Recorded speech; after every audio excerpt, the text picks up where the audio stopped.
Okay, good, good. All right. This is my little theme song, fam. I'm gonna see how I can interlay it in the future, but Stickman from Dead Prez made it for me, so I'm like, I'm gonna play it.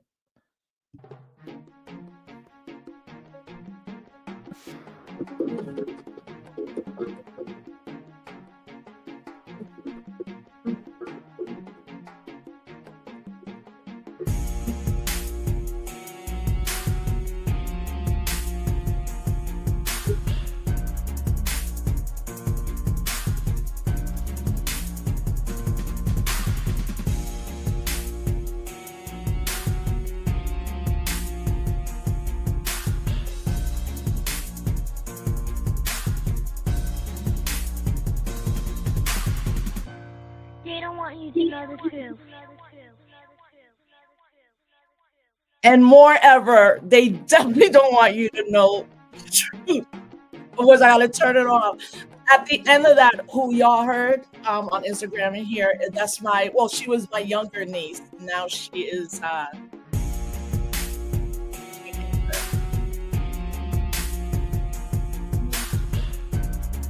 In case you want to start freestyling.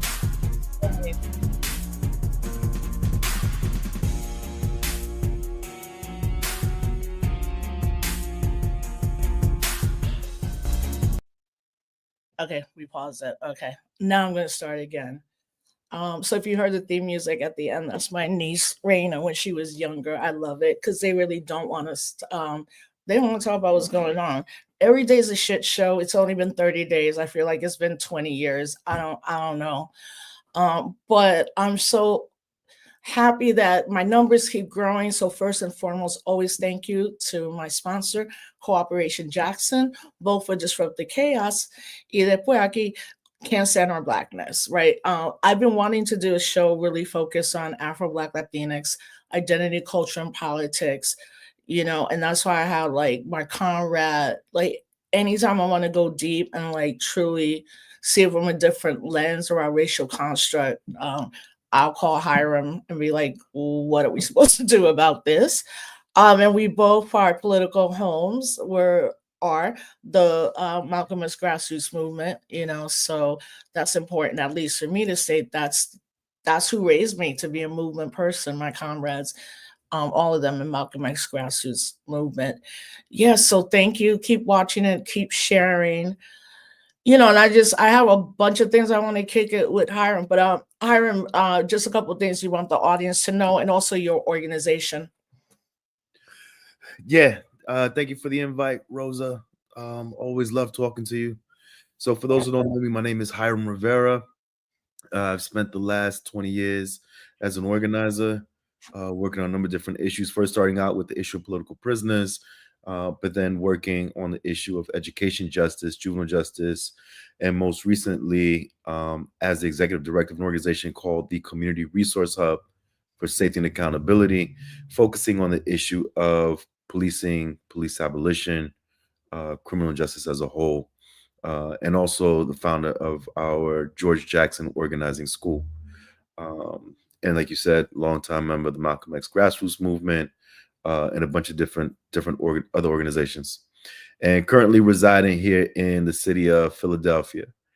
Raised in New Haven, Connecticut, but here in Philly now. So yeah, like you were in the two cities for Boricuas after New York and Chicago. And now, I mean, I know you know, but Pennsylvania has the highest rate, almost the highest rate of Puerto Ricans, the state, which is why, like, you heard about us a couple of times. And when I mean us, I mean Puerto Rico, because apparently we don't fit into any politics, no geopolitical map. And when I say that is, first and foremost, folks, you got to understand, Puerto Ricans were born as American citizens, right? So Latin America, or even, well, it's always Latin American studies, they do not include us geopolitically, right? Which I don't have a problem with. I'm like, because we're dope and we're in the Caribbean, so that's on y'all.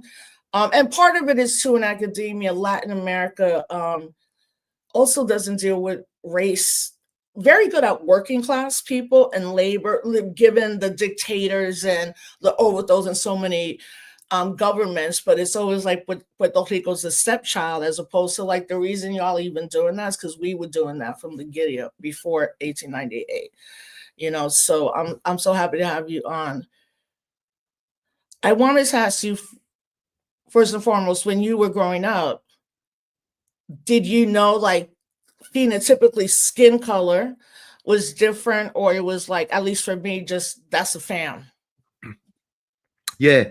So like I said, I grew up in New Haven, Connecticut. I grew up in the hill section of New Haven. So folks who don't know anything about Connecticut, which most people don't, New Haven is the home of Yale University. So it's primarily known for where Yale is at and known for our pizza. Neither of those two things represent the hood, right? And the majority of folks in New Haven. And so I grew up in a mixed neighborhood. All the neighborhoods I grew up in New Haven were mixed, Black and Puerto Rican predominantly. And so, color wise, sure, right? We knew, like, very aware of our color in relationship to other folks. There weren't white kids who lived there, but they were white skinned Puerto Ricans. Um, and even on my family, right? As Puerto Ricans, my mother's dark skin, my father obviously is white skin, and the family kind of splits up in that sort of way with all kinds of shades in between. In terms of understanding Blackness growing up, didn't really think about it, right? We kind of grew up together. We all were in each other's homes. When I say us, I'm talking about, right, African American kids, Puerto Rican kids, which is kind of all we had back in the 80s in New Right, Haven. right, And so we just grew up together, and it never became a thing. There were always like, there'd be some jokes every once in a while about like Goya bean this or meat out, or kids trying to speak Spanish, but it was never like taken as a diss worth fighting over, right? We were like, hostile. well, It wasn't yeah, hostile. it was family, and so you didn't think about it. We're all like breaking together. We're all like beatboxing Right. kind of stuff together. Um, so it was something that never really got spoken about. And as a kid, you're also not able to pick up on just certain anti-black things that exist culturally, right? Because it's wrapped in culture, it's wrapped in sort of like nationalism stuff. Especially if you're talking about hair texture and that sort of thing, right? I didn't become conscious of my Blackness until I moved when I was 14 years old. My family moved us out of New Haven, Connecticut, into a Connecticut suburb, so we can go to high school with the white folks, right? Because the suburb, it was safe, the education was better, right? Everything was so much better than New Haven. But also a big part of that was I started high school in 1990. The Latin Kings had taken over Connecticut in terms of like gang stuff. And so it felt like damn near every Puerto Rican was a Latin king at that time. Mhm. Violence was just incredible. And so our parents didn't want us becoming Latin kings, which I don't think we were on track to do so, but they just didn't want us around that and moved us out to the burbs. That is when I became conscious of a difference. And so, one, when you get out to the suburbs and you're around like nothing but suburban white kids, it is a completely different world. The slang is different. What they think is cool is different. The music they listen to is different. Their worldview. I mean, it was literally like 15 minutes away from New Haven. You entered a completely different world that we didn't understand.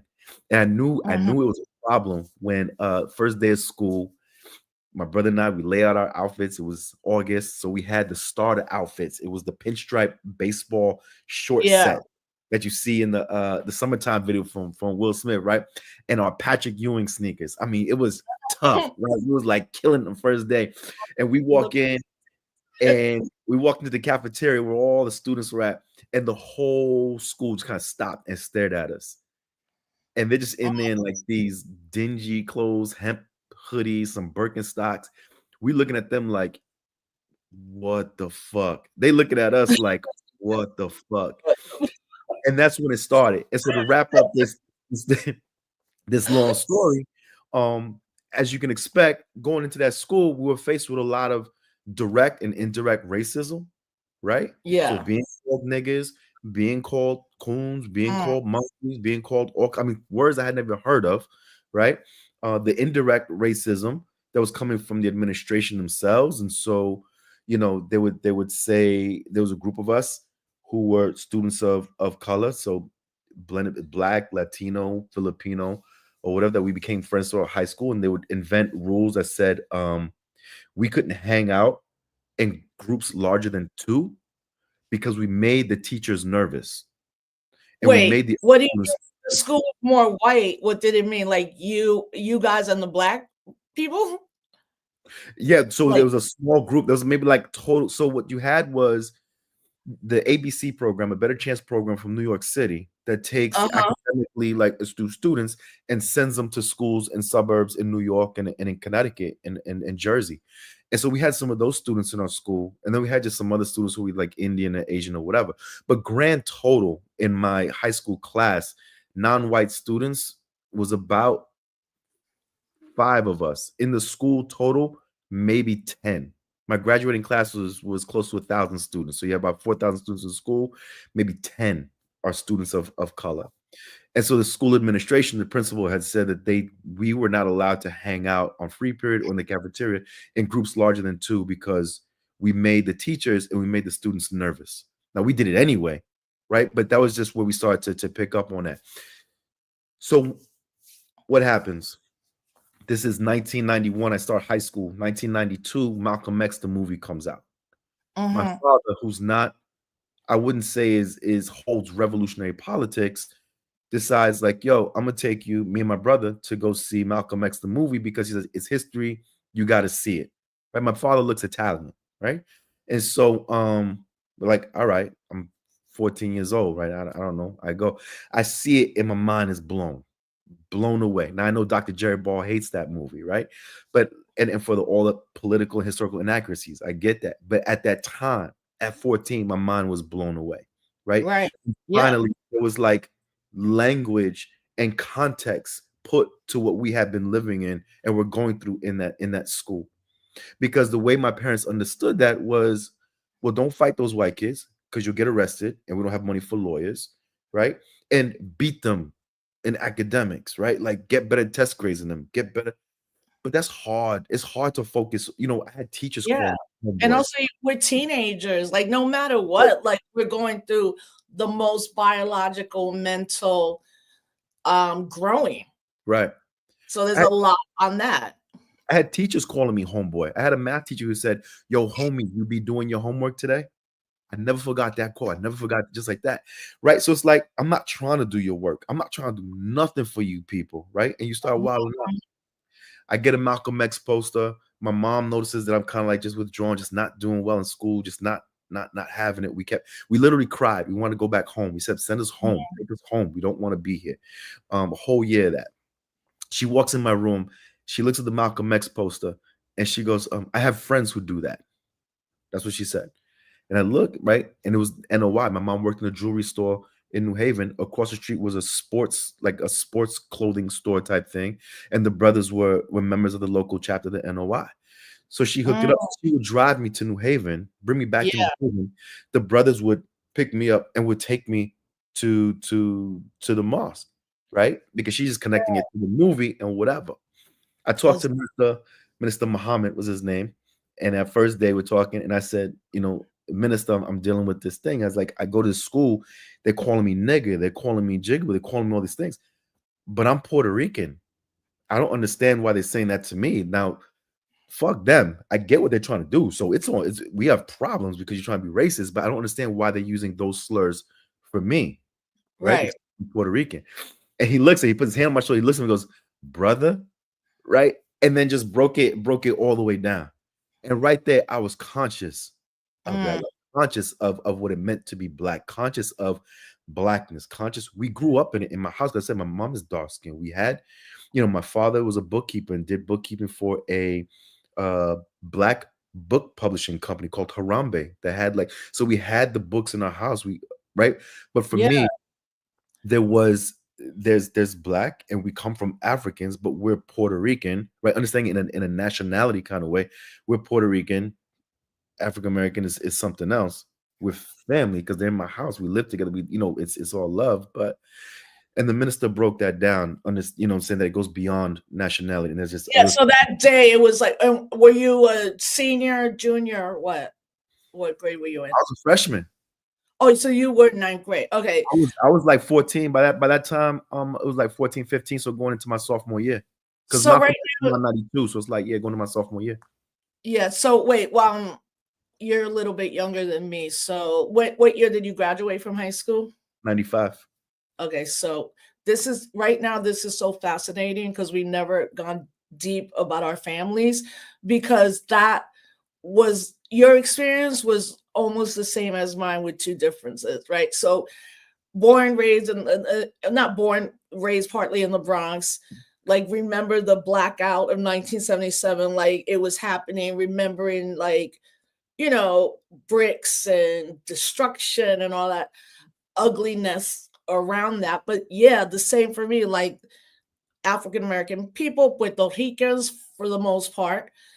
But then my mom moves us to the suburbs, and part of it was the public education system.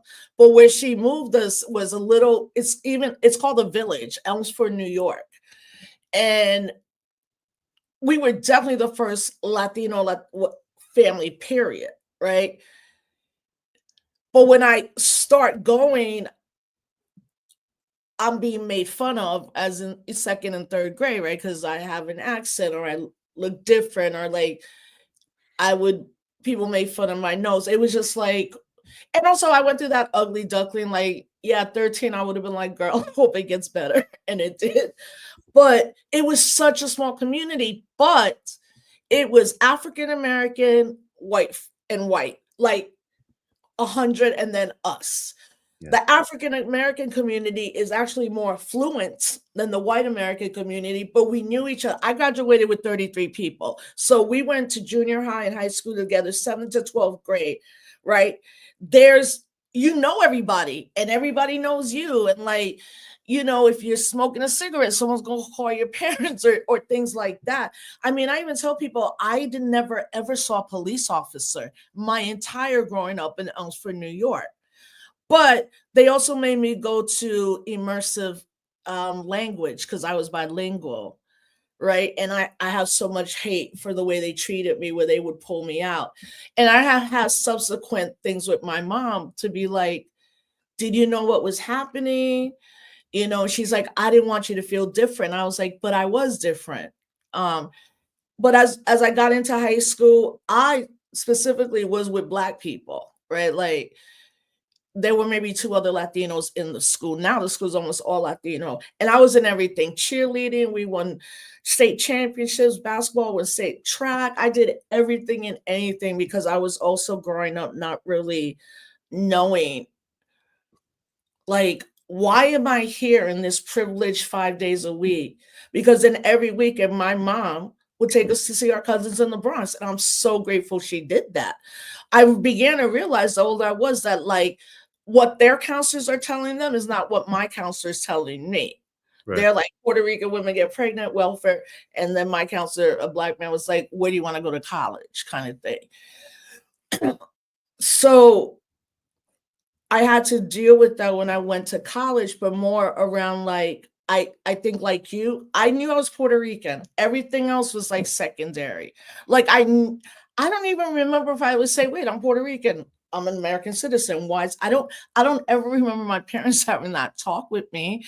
I remember staying connected to Puerto Rico twice a year. We were there with Abuela and our cousins. So it's kind of weird. So when I started knowing all this in Black studies, I just became really angry at them. Like, how don't I know that there was an independence movement? How don't I understand, like, everybody in our family, Black is Black, white is white? Then certain times when we went to see certain families, the older I got, they were using the N-word. They were even calling their friends who are Puerto Rican, they're spit. Like, I remember one day I had to ask, like, my dad, and he was like, that's how they made fun of us. And then I read Roberto Clemente and had watched every documentary, what they did to him, you know, and he talks about the first time when he was called the N-word, you know, and he said, no, just like Puerto Riqueño. And they were like, yeah, we don't really care. Like, you Black. What? And that one of the things he did when they would travel down south on those buses and it was still Jim Crow, like segregation, Right. he would be like, y'all ain't going up in that room unless I'm going up in that room. But to me, he's still like the most visible, like, Black Boricua in my memory and framing of all my years. And I think our parents, I mean, either way, we're here now, but it's also like it's fascinating to me to also have been in a place where, not fascinating, it was super privileged, Yeah. and also everybody did get along. Yeah. Awesome, like, and then and lastly, that's what happened to me. Then I go see Do the Right Thing, and I meet my new boyfriend. He's Nation of Gods and Earth, 5%er.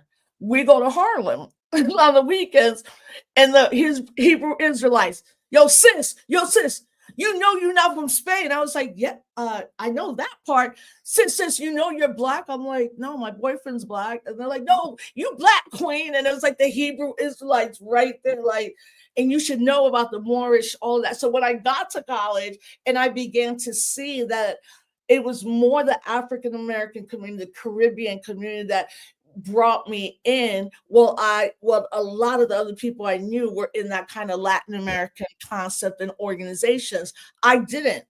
I Yeah. mean, I never even date to this day, I've never dated a Puerto Rican man. Maybe they weren't around or I was that chick, but I, I will say this. I think that being a Puerto Rican woman with curly hair, straight hair, and the lightest skin, there's like privileges to that.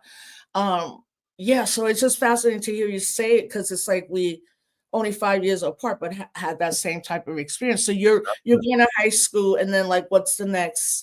So What? I'm in high school. I started going to Nation of Islam meetings, and that is my politicization, right? Right. Um, Hmm. so it starts to give me language to articulate what exactly was happening. So we always understood that we were black, right? Because like I said, my mom is very dark, my family is dark. We understood Africa. There was never a shame about that, and we always felt the same. We're tied to our so-called African American friends and brothers who were in our house, would sleep over. Right, we never saw a difference. What was kind of like mind-boggling was when I went to the suburbs, where they were differentiating. So on one end, white folks are, we don't care what you are, you're all niggas. Right. Right. But they were still differentiating. There was a different, which that never happened in New Haven, right? Which causes kind of like, well, what does that mean to be Puerto Rican, African American? Like, what does that mean, right? And this is where the minister and those folks start to break it down. And so it's through Elijah, right? That and the lessons that I start this politicization to understand blackness politically, right? And to go down that road through Malcolm, right? Is where all this happened, is how I meet Don Pedro Albizu Campo. Through Malcolm and the NOI is how then I get connected to Puerto Hmm. Rican radical politics. So by the time I'm a senior in high school, in my first year of college, 19, is when I started getting actively involved, right, in Puerto Rican political prisoner struggles and all those things. But by that point, I had started trying to read everything I could about the Black Panthers, about Malcolm, about Puerto Rico, about whatever. But that was coming through the guidance, right, of the NOI. And then when I left that for a number of different reasons. By the time I get to college, then I become a 5%er. Right. All of this wasn't smooth, right? All of this stuff wasn't rocking 100% with all the Puerto Ricans who I had on one side, be they family members or friends, because we're always coming back and forth to New Haven. And it also wasn't rocking 100% with those, right, who consist of so-called African Americans on the other side, right, who didn't see me as real black or authentic black because I was Puerto Rican. But what I Hmm. was also understanding as I got older and through the sort of like self-education through Malcolm, right? And Don Pedro and finding people like Arturo Schomburg and all these folks, was that my mom, even though my mom doesn't hold radical politics or revolutionary politics, my mom walks through this earth and always has as a black woman, as a dark-skinned black woman who moved from Santurce, Puerto Rico when she was about 7 years old, grew up in the Bronx, right, her whole life or whatever, but moved through life as a black woman. And so the lessons she would teach us came through the lens of a black woman. And so even when we're in this suburb, right, by the time we get there, my mom is giving us having to talk with us. Don't look at police directly in their eyes because they'll kill you. Don't run away from the police because this is 1992, because they'll kill you. Don't, talk back to the police because they'll kill you. Be careful with these white women when you're walking on the street or whatever, because they'll say something and then the police will kill you or the white people will kill you. my mom didn't subscribe to like my positions as a hardcore little like NOI meeting going. I'm like Yakub's grafted devil and this and that and boom. Like she didn't subscribe to all that. But when it came to our safety, right, and in her best way of preparing us for life, you could see the black, right? And I can understand it. Even if she didn't understand, she's given through life. Me learning could see the political blackness, right, coming out through her lived experience as a black woman, regardless of where she came from in the United States, right? And What everything she's college did you experiencing. go to? So I went to the Southern Connecticut State University, Okay. right? And so When you were there, because you were already politicized at some level when you got there, did you take Black and Puerto Rican studies and like join the so organizations or? we didn't have those studies, right? So my school didn't have all this stuff. So I didn't get accepted to college because I was wilding out in high school and just like I had it with you people, right? You devils this and you devils that. I didn't get accepted to any college. And so I went to the university part-time.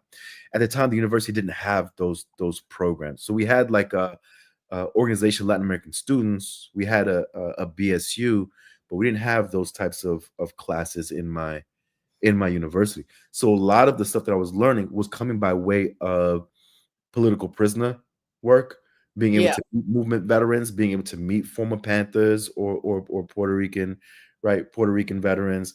A lot of Eyes on the Prize I documentaries know. that came Yeah, on a PBS, lot. right? It was a lot of learning and then trying to process my experience growing up, right? Growing up in that suburb. And then moving back to New Haven for college. So we were in that suburb for like 4 years, moving back, but you're coming back with a different lens that Right.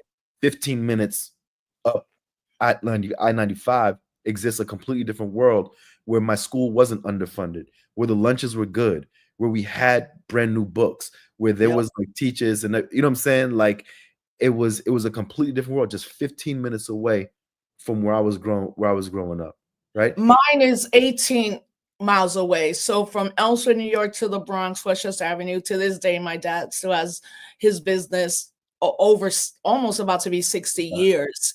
You know, that's weird. That I get that because you're going back and forth in these 5 days, like our schools and the book. Like if computers existed, we all would have had one. If iPad, like there were no metal detectors. You went. My freaking one of my trips was to Spain, Portugal, Morocco in high school. Yeah. So we probably had that same kind of that public education where now it would be seen as like private and then negotiating everything else, right? Mm-hmm. Yeah.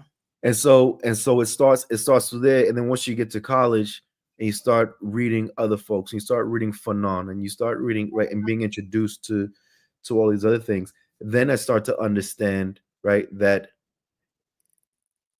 for a big piece, if we put the culture stuff to the side, right, and all of those roots, I'm black because the state says I'm black. Mm-hmm. I'm black because I suffer the consequences for not being white in a settler country, right? And this is for none. I am rich because I'm white. I Yep. am white because I am rich, right? And that colonization. And so through that, then being able to then identify not only my own colonial thinkings and upraisings, but then being able to identify it right in New Haven, being able to identify it in Puerto Rican communities, being able to identify it in Black communities, right? And going through that process. Where it was a challenge because it wasn't like everybody was on that, right? This is like 1996 we're talking about. Yeah. Folks really weren't on that wave. So you get shrugged off for like, man, go ahead with all that Malcolm X stuff. Go ahead with all that, Chuck D shit or whatever they would say at the time. And it wasn't really on that wave. But I think I that know with my mom was like, "Wait, you're black now?" I was like, "Oh." She yeah, was like, yeah, she's like, so you're black?" What else? And I was like, "No, mom," because once I got into black studies, it was a wrap. Like my experience, the Latinos hated me on my college campus to this day. Like, how many times have me and you maybe done a panel and they're like, "Oh, can we not talk about that race thing?" And we're like, "No, like stop." I just have always felt more loved and engaged, particularly in African American organizations. But I wonder, did you have that experience or was it like already out? Was it an experience where you would get invited to do something as you become an organizer and they said, well, we want to talk about race, so we don't talk about that?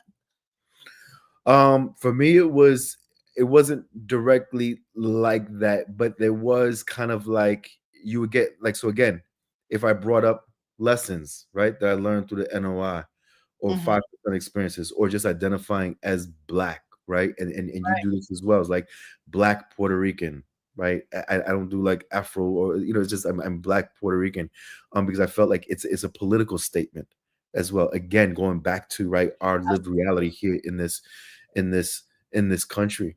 And so there'll be folks who will kind of like try to differentiate the two or try to separate the two. I don't think it it wasn't as extreme as we have now with a lot of the Mm, nativist politic that's taken over or is really growing within right US black communities. But yeah. you always had these sort of like on both sides of the coin, right? Where I'm either not real black or black enough for some folks, or you're saying too much black because it sounds like you're ashamed of your nationality. But it Yep. folks is misinformation. It comes from their miseducation and not Hmm. understanding the concepts of nationality, not understanding the concepts of race, not understanding those things within the context of colonized people inside a settler colony, right? There's like all these different layers that you have to like break down and understand that for people, if you're not doing that knowledge and you're not around folks who can guide that, right, and shape that and really call you on and point these things out, then you're going to be susceptible to all kinds of reactionary shit on both sides. On both sides, if it comes from like anti-blackness from one side, or if Yeah. it comes from a kind of like U.S. exceptionalist Yeah. nativist on the other side. But for me, the way I overcame that was that what I learned from Nation of Gods and Earth, right? You show and prove. Everything had to be actual fact. You had Right. to show the fact and show and prove. If not, then you out here Yeah. you speaking Nobody's trying to hear spookism, you. Yeah. Yeah. you speaking spookism, you speaking all kinds of trick knowledge or whatever, right? You had to show, and so I was confident in what I knew. I was confident in what I had studied. I was confident in what I had lived and was able to do that. And when you do that, it also checks everyone else, and they're forced to right or go along with that because it's like I'm not giving it up. I'm not going to stop saying I'm black. I'm not going to stop saying I'm Puerto Rican. I'm not going to, right? With full understanding of what each of those mean, right? And it doesn't mean that the experience of my experience is 100% going to be the same exact experience of the black community or so-called African Americans in this nation because that is a very specific history, right? It's a very specific context inside of this settler colonial nation that we live, right?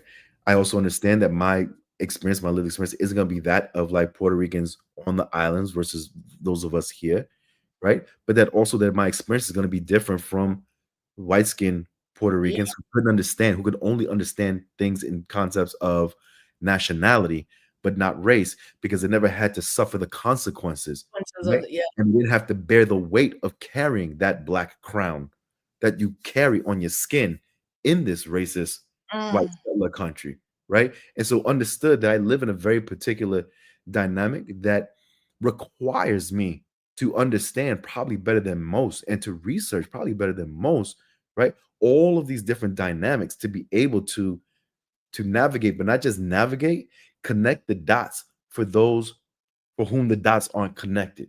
And again, bringing that back to what I learned through Elijah, what I learned right through the 5% is to bring light into the dark, right, and to make knowledge born to those who didn't know. I'm not gonna right the blind, deaf, and dumb as they would put it. I'm not gonna go that far, but it was like there's dots that needed to be connected because our schools are not teaching us this, right? Our communities, unfortunately, are not teaching us this, and those who hold that knowledge, you and I both know, were locked away in prison for decades and decades and decades on end, which is our introductory to activism, is trying to get them out, right? Our You former know, political there's mad people wanting to I'm like, they want to book you. Like, These is the most views. Sorry, man. There's so many things in the chat. So I think one of the things too is that, well, I know one of the things, particularly sorry, y'all. Um, being Puerto Rican, as with African Americans, we have United States citizenship. We didn't ask for it. We have it. And to me, that's a very specific history. And it's one to be like talked about and celebrated. Not saying like we as Boricuas don't have other ethnicities and people that we build with. Also, we also don't have the immigrant experience as well.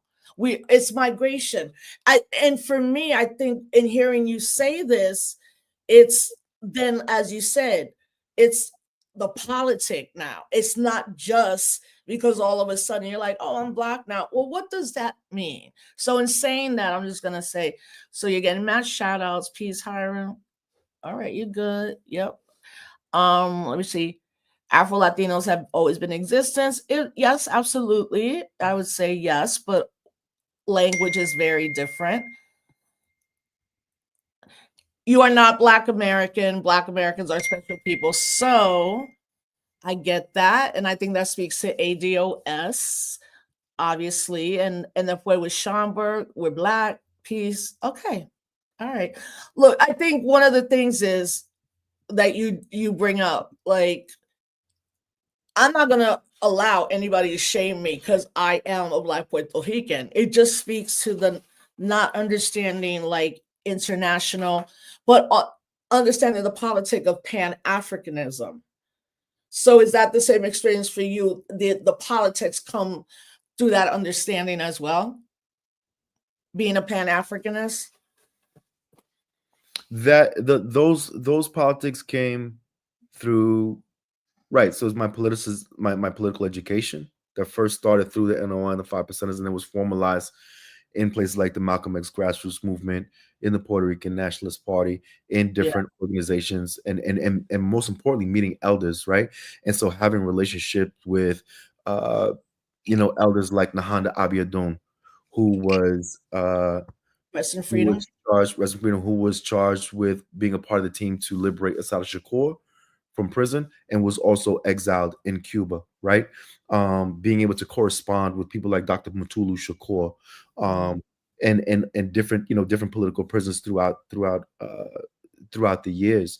And so those politics come by way of that, and also the lived experience, right? Again, being a Black person in this country, and to be able to understand.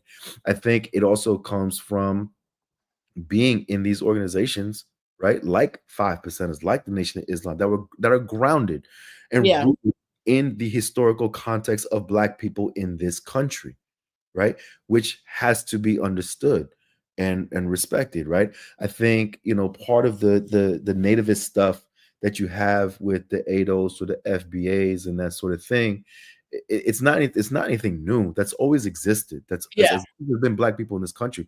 That phenomena has always existed, right? I think that what That's what true. what, Yeah. what happens is that through misinformation, through colonization, right, and miseducation, there's not enough time and effort put into folks. And when I say folks, I'm talking about newly arrived folks into the country, or folks from other parts of the African diaspora, doing the knowledge to the history of Black people in this country and what that meant, right, and what that means, both economically and politically. And this is where the Marxism comes in, right? And this is why I said it goes back to Fanon, right? I am Black because I'm not white, right? I'm rich because I'm white. I'm rich. That whole thing, right?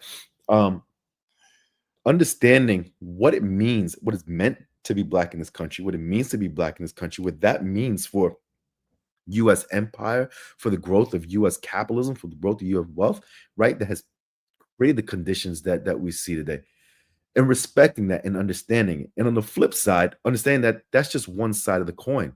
That Right. thing is happening in the U.S. as colonies, right? So while it's a lot of cotton and tobacco over here, it's sugar and tobacco over there. That same thing is happening over there, at the hands of the same white people for the same benefit, right?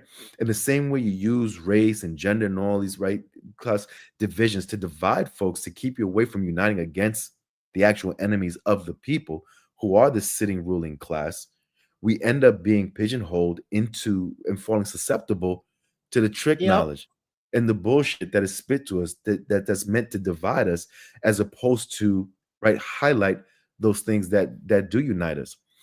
Are there going to be So differences? Of course, Hiram, there's differences. I want you to keep going. I'm just gonna let people know. I'm gonna put up some slides. So um the first one y'all are seeing is by Stephen Biko, South African apartheid leader, created the ANC but went more radical, which is why he was assassinated. But he says being black is not a matter of pigmentation, but being black is a reflection of a mental attitude. And the thing is, you were also learning history, Yeah. right? And not only American, but I would say Puerto Rican history and finding out things, and then our political prisoners. And I'm glad you even mentioned the Nation of Islam, because when I was being attacked as a student leader in the being president of the Black Student Union, but then went hard against the Zionists and just like physically got attacked, and what someone broke into my crib, right? Like it was the Nation of Islam here, Minister Muhammad, who was like, "Oh, that won't happen again." I'm glad you bring that up, because I think a lot of younger people that are watching, if they even know the NOI, if they even have Nation of Islam, if they know the name of Louis Farrakhan, most of it will be negative.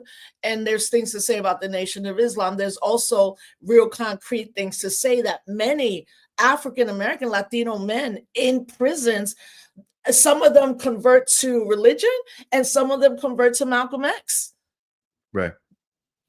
you know? Right. I mean, with all its contradictions, right, and looking at this quote by Steve Biko, Yeah, for me, it's black is a politic. Again, these absolutely. are political classifications, right? Like whiteness and blackness is created in this country as a to As their designate politic. different people, to Yeah, legalize the apartheid that existed in this country, to right. legalize the stealing of both indigenous land, right? But the robbery of black labor and black bodies to develop US, right, capital and to Mhm. position the United States to be in the imperial power that it is today. And so black is a political designation. So when I said like I don't identify, never identify as like Afro, what do you go F? It's black because it Yeah, is a political designation, right? That does not and in that political designation, understanding where I live, then it's also a responsibility. So it's not just a political designation, but it's also a responsibility. right. We ain't just going out there to be like, "Oh, we black too." No, like, And to learn and to know the history of blackness and my people right in the Caribbean, but also the folks here and the way the contexts are different and how that shapes out and to understand and honor both of those histories, right? It's not to get into again these reactionary positions of differentiating between whatever the diaspora, splitting up the diaspora, because that's never been a thing for our leaders, right? If you go from Malcolm to Dewey, or yeah, like, that's never been a thing. That is a reactionary response to concerns and issues of people feeling like their needs are not being met. But again, you're asking the devil who put you in that bondage, who put you in that situation, right? To recognize you, and you're turning your ire at other people who look like you because the devil told you to do that. yeah. Again, that's the trick knowledge and whatever. We don't have to get too And deep it's into white it. supremacy. Like, it's when we talk about colonizing our lands, we decolonize them. We got to decolonize our minds, like Richie Right. Perez Go on, always Lily. talked about. Bello Malo Bello, when it kicked that out, and when it becomes about colorism, for me that becomes problematic. But and I'm curious to know your take on Real this. quick, is Go colonization. ahead. Yeah, It's please. it's colonization. So it's the colonization of our countries. So if you're talking about Puerto Rico, that has been colonized since Columbus arrived in Right. 1493, right? Puerto Rico is the oldest colony in the world, like official colony in the world. Yep. That whole Caribbean has been colonized since 1492. It has never not known colonization. The only country in so-called Latin America and the Caribbean that has gone through that process and still has not completed the full decolonization is Cuba. Everywhere else is still under some form of U.S. colonization, either direct colonization like Mhm. Puerto Rico is, or neo-colonialism the way the rest are. And then for the British West Indies, right, it is English colonialism or French, right? We see the vestiges of colonization. Black people in this country, so-called African American, are a colonized nation, is a nation within a nation. So when I go back to Black being a politic, I learned that again from the NOI. I learned that from the messenger. Right.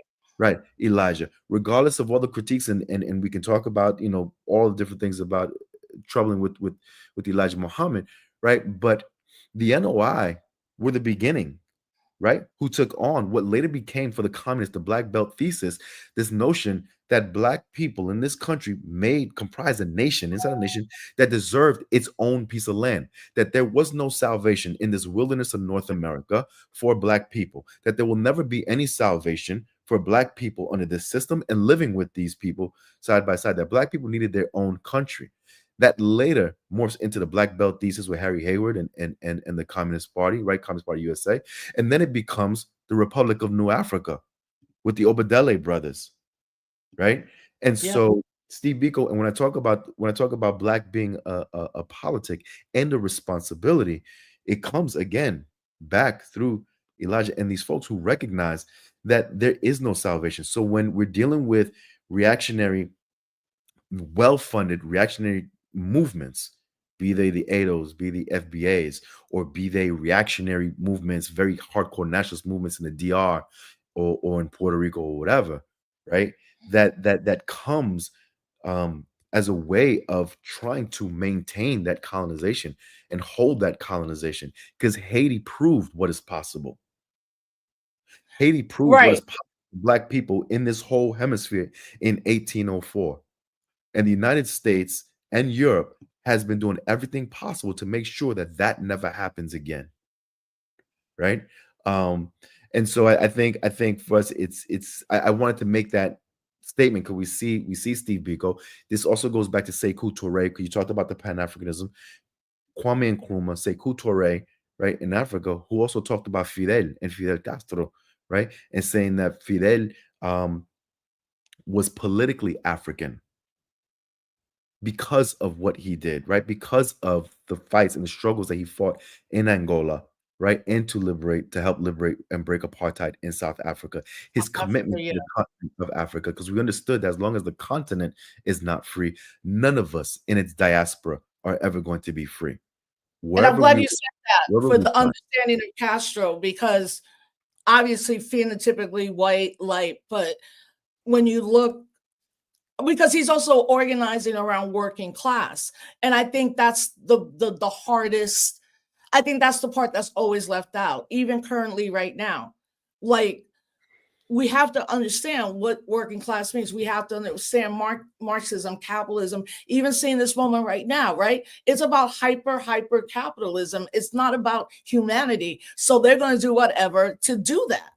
And that includes, there's a reason they want to come down on historians.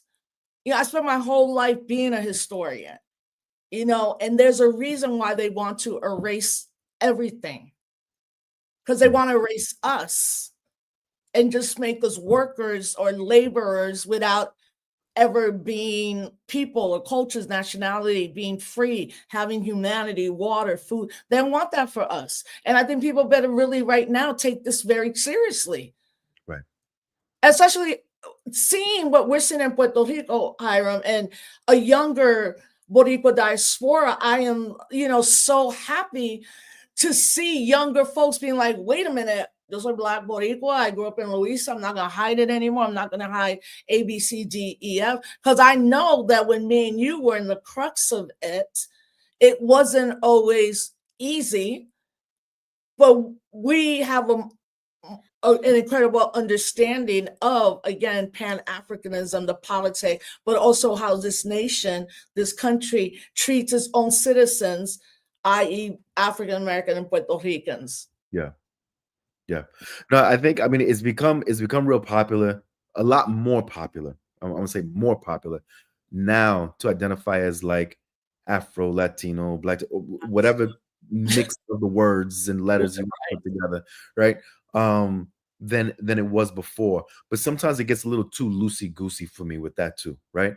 And so when I say black, and when I'm talking about those of us who read as black, who are seen as black, right? Yes. Not those who feel black in your soul and through heritage and whatever. That's beautiful. You should hold on to that and honor that as well, and use that to see yourself in other people. But you have to understand where we live. Being seen and read as black comes with consequences. And so if your daily experiences are not those of someone who is read and is seen as black and therefore having to suffer the consequences of that, right? Then you need to acknowledge that when you're running around identifying as like, I'm Afro this, I'm Afro that as Yeah. well, right? Because like I said, it becomes a responsibility not to just say it and be like cool and whatever, right? But then what are we going to do about that? There are just, and what I and this, what are we gonna do about that? I think is for everyone. And so when folks are talking about communities, black communities, right? And there is no black community. I always understand it as a black nation. You're talking about, if you're talking about just so-called African Americans, right?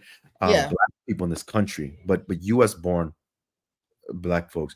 You're talking about 46 million people. That's not a community, that's a nation. Alone, it would make up the 33rd largest country in the world. Wait, what would make up the say it So again? what we understand is the black community, right? The Okay. African American community is not a community, it's a nation of Right, about right. 46 million people. There are more black people in this country than there are people total in Canada, Mm, right? That is power. that's some knowledge you just That is dropped. that is power. I'm not talking about economic power. I'm talking about the day that if just that group of people alone, and you saw it through the civil rights movement, you've seen it through the abolition of slavery, you've seen it in these moments in US history, what that means, that when black people are able to wield that power politically in this country and shift, you see it post reconstruct, right, during reconstruction, you see it, all that, what that does, and then ends up benefiting everybody in the country, right? And kind of like lifting all the boats. The United States does not want that ever to happen again, or even come close to what we were experiencing in the Mm, 60s and 70s.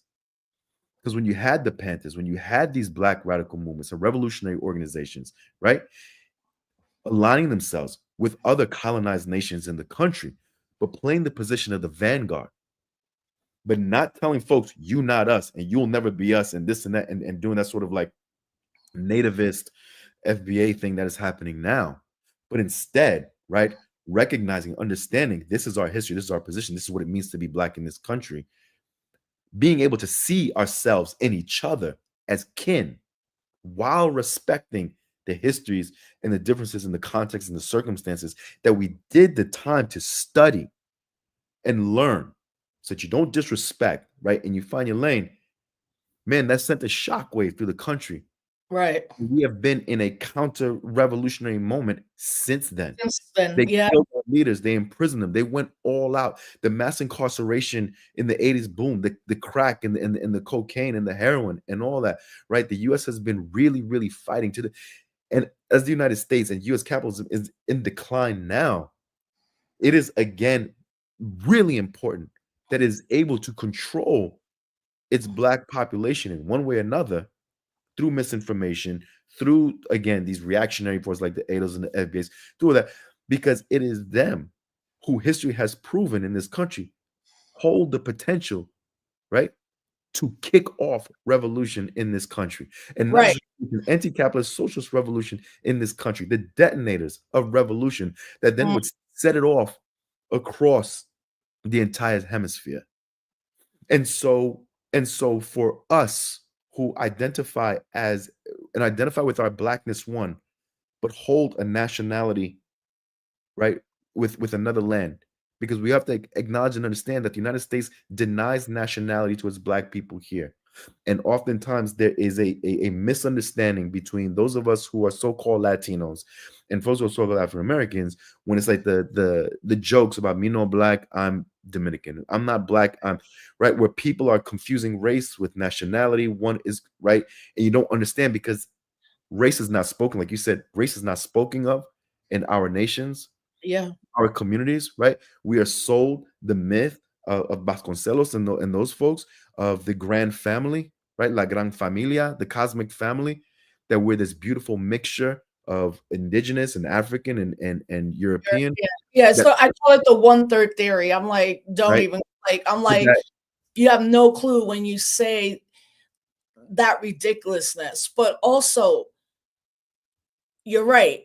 As much as we've seen, particularly a new generation, claim their blackness, for the most part, I find it to be a brand or marketing, right? Like we it's not that we've been doing the work, this is who we are. So that whole kind of now, like the same thing with indigenous people, they're like in vogue and then not, and it's like, oh, I'm black. I'm like, dude, are you really like, and not taking it as phenotype. And we like an example of that is Richie Torres, blacker than black, black, congressional representative from the Bronx. That's a horrible human being. He hates queer people, and he's queer. He has the trans. He's not trans, but gay. He has said some awful things. Then he wants to now be Puerto Rico being the 51st state. That's why, like, you're right about this explosion. I think it has been captured mostly for marketing and not a black politic. And that people got to understand all skin color, that's not all kin folk. And I think maybe there's a bigger understanding, but when it comes to blackness, the flip side that I've seen also in movements, including movements, is like non-black person of color, or you know, you can't be in this space right. because you're light. I'm like, what the hell? Like, this is white supremacy. This is what Fanon talked about. This, like, who does it benefit to divide and conquer? It is the consequences, right, of this period of counter revolution, of the defeat of our organizations in the 70s, the assassination of our leaders, right, the imprisonment of our leaders, and there are no revolutionary black organizations that exist anymore in that way. And so there has been an ideological and theoretical vacuum that has Mm, existed for a long time, has been filled with liberal nonsense that is coming out of academia that breaks it down into all these different, different things, but has nothing to do with the actual material conditions of everyday poor and working people, right? It can only speak in the abstract of all these other sort of things, but doesn't deal with the actual material realities of everyday people, right, in our communities. And so it is why a tiny niche group of individuals who hold on to this nativist position, like the ADOs and the FBAs, can have so much of a platform. They don't represent everybody else, but it's also why so many people in our own communities can still hold on to backward thinking, backward cultural practices around hair colors, or this notion that we somehow have surpassed race because we are this beautiful amalgamation yeah. and mixture of these three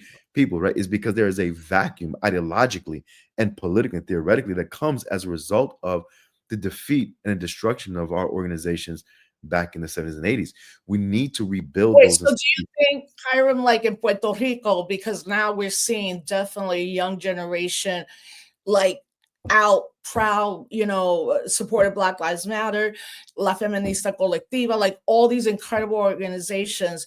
Do you think that politic is missing, particularly on the island around it, and those that are in political organizations? Do you think the politic is still not as maybe radical or revolutionary it should I be? think what has happened in Puerto Rico is what you see is non-profitization of the movement, right? And so post Maria, when everything was wiped away, what you ended up having was a lot of influx of philanthropic dollars that props up different Mm, organizations based off different things, right?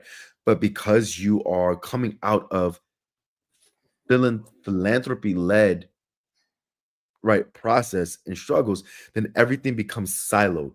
Because what philanthropy does through its grants is it silos everything as if all of our issues are in it. So the issues with public schools has nothing to do with your issue of public housing. Your housing has nothing to do with the fights around Medicare. Medicare has nothing to do with the issues of incarceration. And so you fight all these things in silos, independent of each other, when we as poor working people, black, brown, yellow people in this country understand that we experience all of those things at the same time. Mhm, Right? mhm. The same Yeah. way that we experience and depending on who we are, right, experience race, class, and gender oppression all at the same time. Right. And so what has happened is that what is lost again is the ideology and a theory. And so these groups oftentimes don't speak of capitalism in a way that is articulating an assessment, a material assessment of capital, right? How it's impacting the conjunction, the current collection of crises in the moment, right?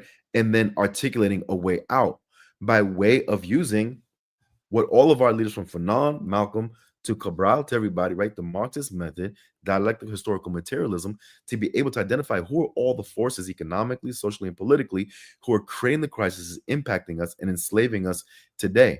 We instead hop on these things around identity, around like phenotypes, around that sort of thing, which must be fought.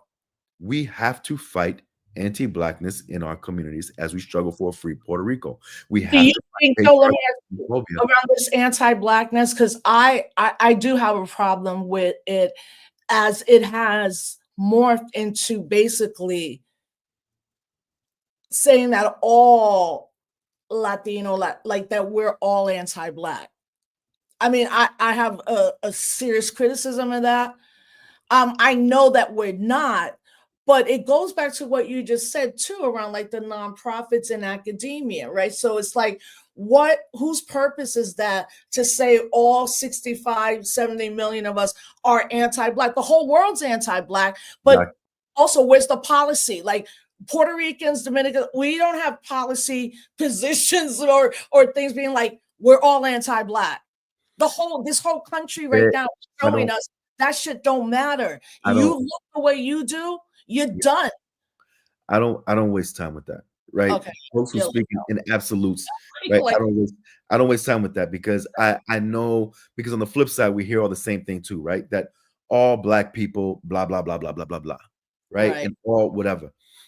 I spent my whole life. I told you, I came in through the Nation of Islam.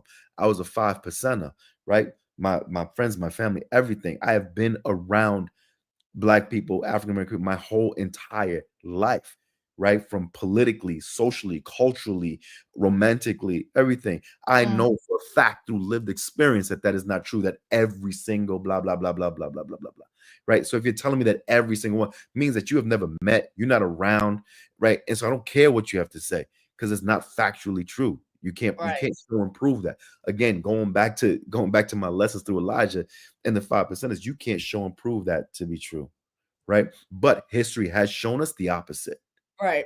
History has shown us the opposite, and vice versa. And so I don't waste time with that. Again, when we're talking about the movements, we're talking about what is now, right? We need to build revolutionary organizations that are able to teach young people and older people, like everybody, how to be able to assess, make accurate assessments of the current moment that we're living in, to be able to identify what are the economic, the social, the political forces that are impacting our material realities today, right?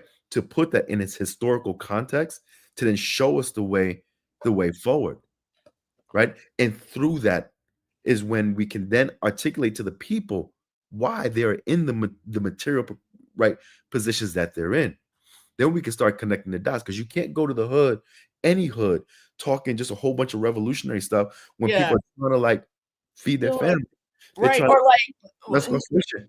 the Pew research has shown that like 94% of our people Well, don't even know what right, Latinx is, and but that's what you said. It immediately gets hijacked, right? So that it was Afro Latinidad, which was not Afro at all. And then like all these forces in academia, but what you're speaking to, okay, fam, okay. I'm supposed to wrap up. I don't want to keep Hiram too much longer, but I will say this is the most watched show. Everybody's showing you mad love. FBA and ADOS folks. I know, I get it. That's your thing. It's cool. It's That all one I love. can't even deal with, honestly. Like, but I think the lesson you're, I agree with you, but those are very small pockets of mindset. We try to lift y'all up. It's okay. Okay, but thank you everybody One thing for I want to say with all of this, right, is what's needed to go back to organizations PR, but also organizations here in this country, is that we yeah, got to get back to deep organizing. yeah, We have to get absolutely back to talking to the people and right. being among the people, right? And it is through that process of working with, this is what the Panthers taught, this is what Malcolm taught, this is what Ella taught, this is what Richie Perez taught, this is what the Lords taught, right? Is that you have to be among the people, hear from them what they are struggling with, what they're dealing with, then be able to connect the dots for them to show them who are the institutions, who are the people, what are the systems that are impacting that. Yeah, that's on Then us. Yeah. raise their revolutionary consciousness. This is George Jackson, right? To help raise their revolutionary consciousness, to then be able to prepare them to step into that role. The revolution is going to come right now. We have to do that work of getting in there and not just talking to the people, but talking to the people who don't think like us, talking to the people who don't agree with us, talking to the people who may have been fed generations of anti-Marxism, who have been fed all kinds of misinformation, right?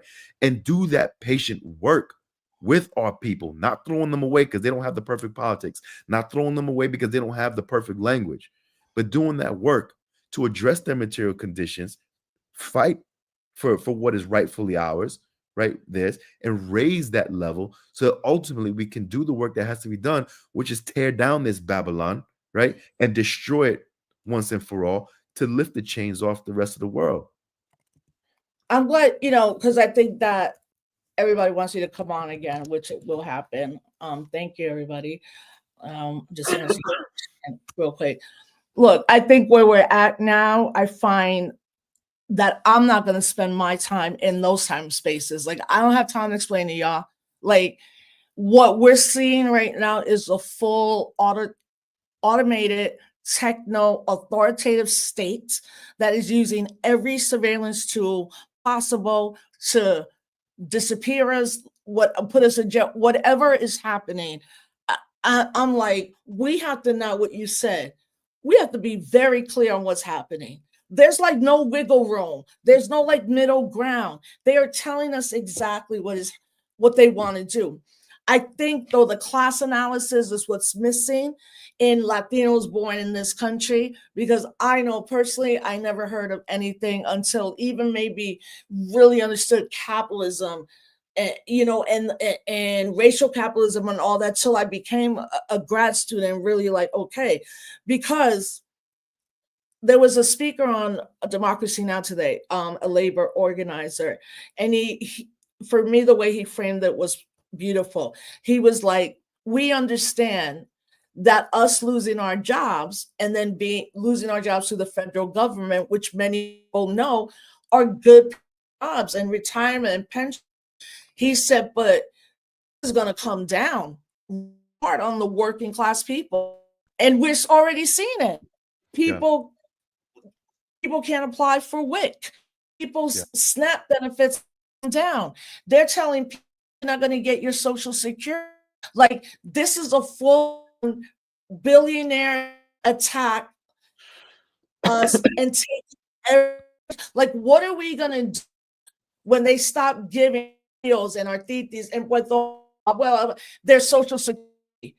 How are people going to themselves? These are the things about that could lead to the counter revolution, right? Yeah. Yeah.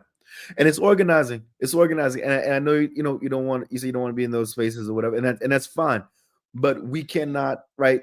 Folks who have backward ideas, folks who are stuck in misinformation or whatever, especially the so-called Latino coming to this country trying to find, their way out of their own personal material hell, and feel that stepping on Black folks and anybody else, right, is the way to do that, needs to be engaged.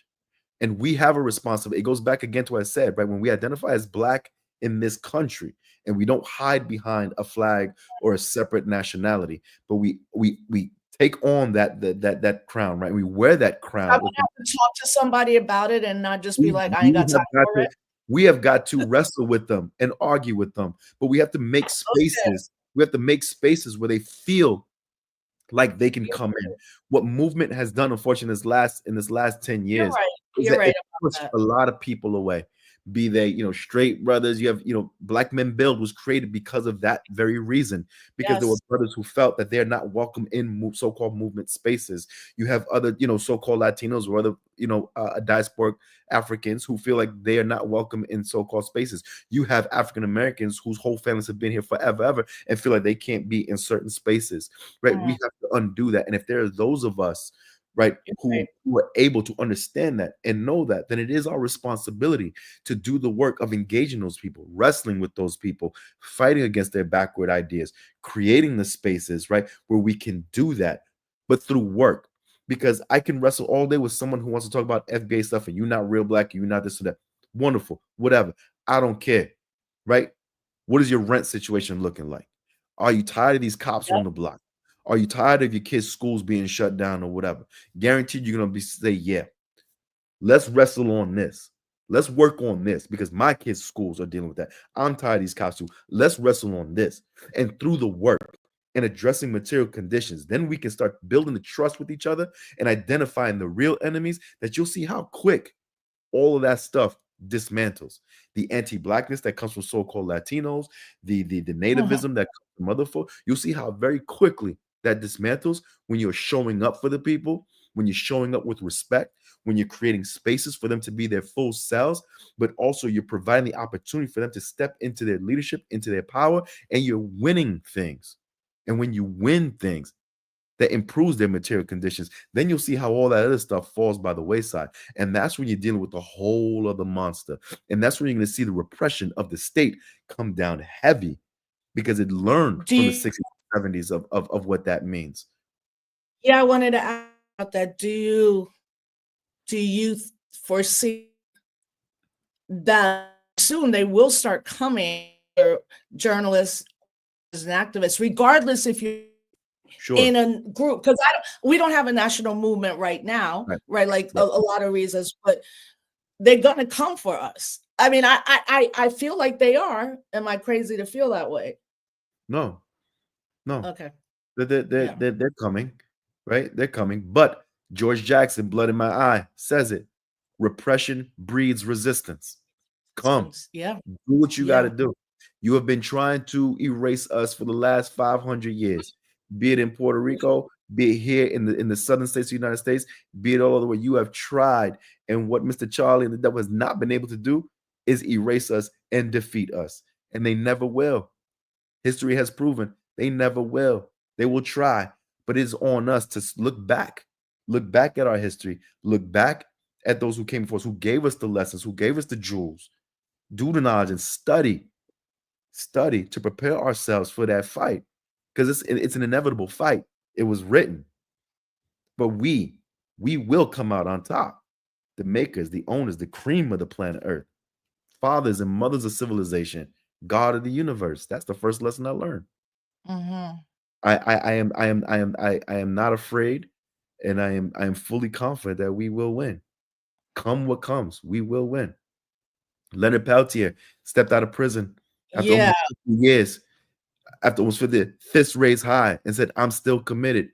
Oscar I know. Lopez Rivera did it. Sekou Odinga did it. Mutulu Shakur did it. Mumia Abu Jamal, who still sits in that prison cell with COVID, with all the ailments or whatever, you know what I'm saying, still committed.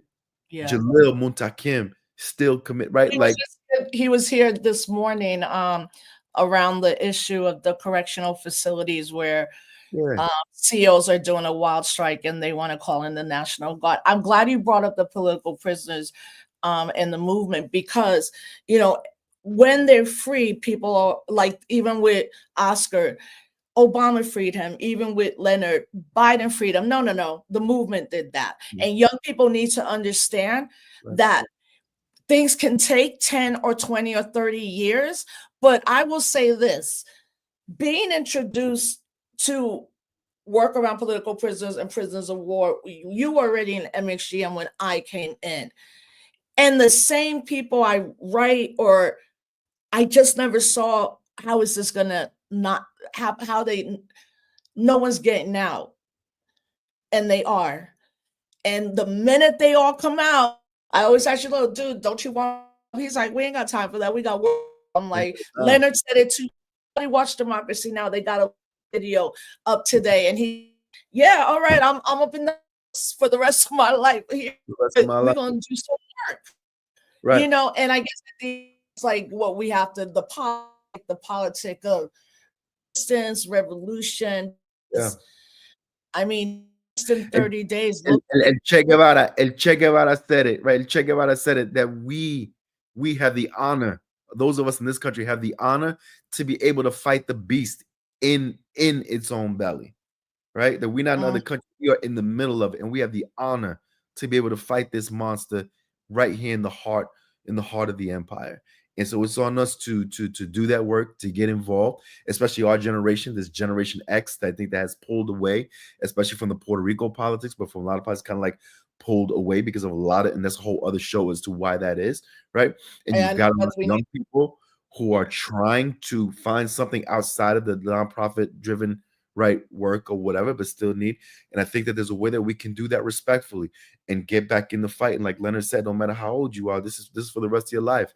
And so if you made that decision, like Chairman Fred said, right, if you asked to make that decision at the age of 20 and you say, I don't want to do it because I want to live a little bit longer, you dead already.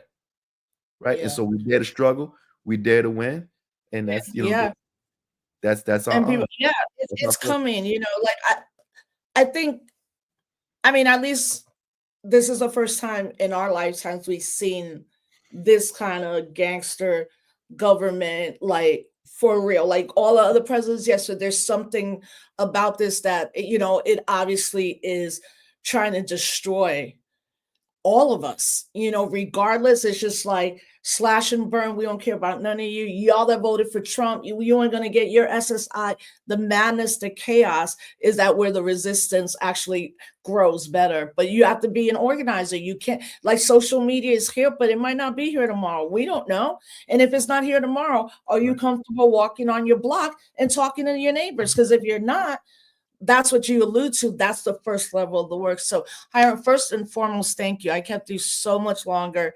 This is No, probably the most watched episode. You were getting all the all high day. fives, claps, and I knew I had to bring you on because your mind is just sharp, and I think there's sometimes maybe when you're not in these spaces anymore for a minute, like it convoluted, you don't know how to see things right now, but I do, and that's why I wanted you to come on, because I was like, I needed to hear this. Like, you're right, I have to, it is my responsibility to do that, Yeah. and get over, I guess, a little bit of my anger at the last 10 years, not for us, but some young people that did incredible work. And that's another whole conversation we'll have. But with that said, again, I want to thank you so much. Just let folks know how they can follow you in your work.